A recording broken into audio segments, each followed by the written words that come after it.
राधे सभी को मेरे वृंदावन धाम चैनल में आपका स्वागत है।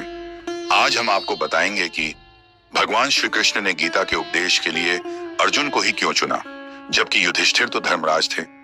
भगवत गीता आज के समय के लिए भी प्रासंगिक और सबसे अधिक लोकप्रिय धर्म ग्रंथ है।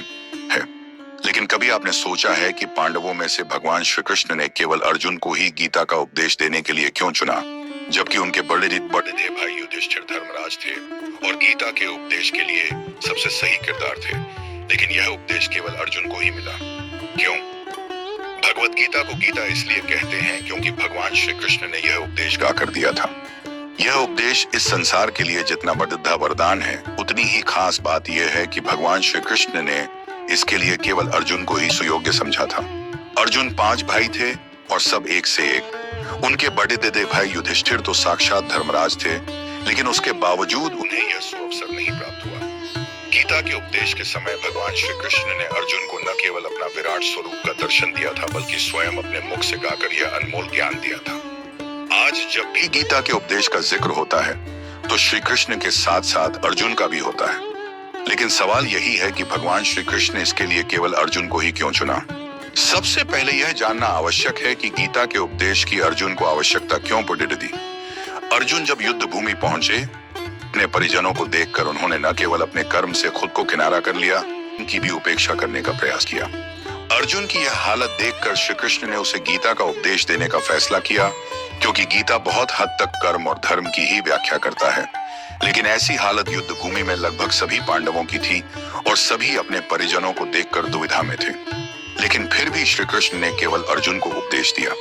इसका सबसे बड़ा कारण अर्जुन का चरित्र है। अर्जुन न केवल जितेंद्रिय थे, बल्कि धर्मशील, जिज्ञासु और कर्मयोगी थे। उनके सभी भाइयों ने शास्त्र पढ़कर जो सीखा था, उस पर वो आंख बंद करके चलते थे, जबकि अर्जुन अपनी जिज्ञासा के कारण परिस्थिति का आकलन कर कोई फैसला करते थे।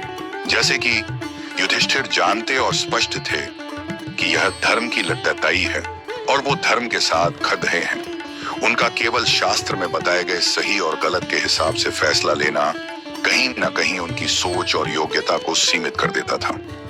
यह सीधे और सपाट थे, जबकि अर्जुन युद्ध भूमि में केवल धर्म के नियम और कारण नहीं, बल्कि परिस्थिति पर भी विचार कर रहे थे।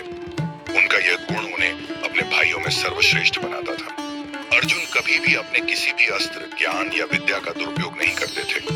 अर्जुन न केवल एक सर्वश्रेष्ठ धनुर्धर थे, बल्कि बहुत एकाग्र भी था। उनसे ज्यादा कोई भी ज्ञान को एकाग्रता से ग्रहण नहीं कर सकता था और न ही सार्थक कर सकता था। अर्जुन गीता के ज्ञान के लिए न केवल श्री कृष्ण के शरण में गए, बल्कि उन्होंने श्री कृष्ण को खुद को समर्पित कर दिया था और उन्हें इस परिस्थिति से उबारने का आग्रह किया था। श्री कृष्ण जानते थे कि युद्ध का पूरा भार अर्जुन के कंधों पर ही है और इस धर्म की लड़ाई में अर्जुन की भूमिका ही सबसे अहम है। अर्जुन को नरोत्तम भी कहा जाता है, क्योंकि सभी नरों की तुलना में उनमें सबसे उत्कृष्ट गुण थे। श्री कृष्ण के लिए अर्जुन से अधिक सुयोग्य कोई भी नहीं दिखा। आपको मेरी वीडियो अच्छी लगी हो तो इसे लाइक करें, शेयर करें, सब्सक्राइब करें और नोटिफिकेशन बेल दबाना ना भूलें, ताकि मेरी वीडियो आपको टाइम पर मिलती रहे। राधे राधे, धन्यवाद।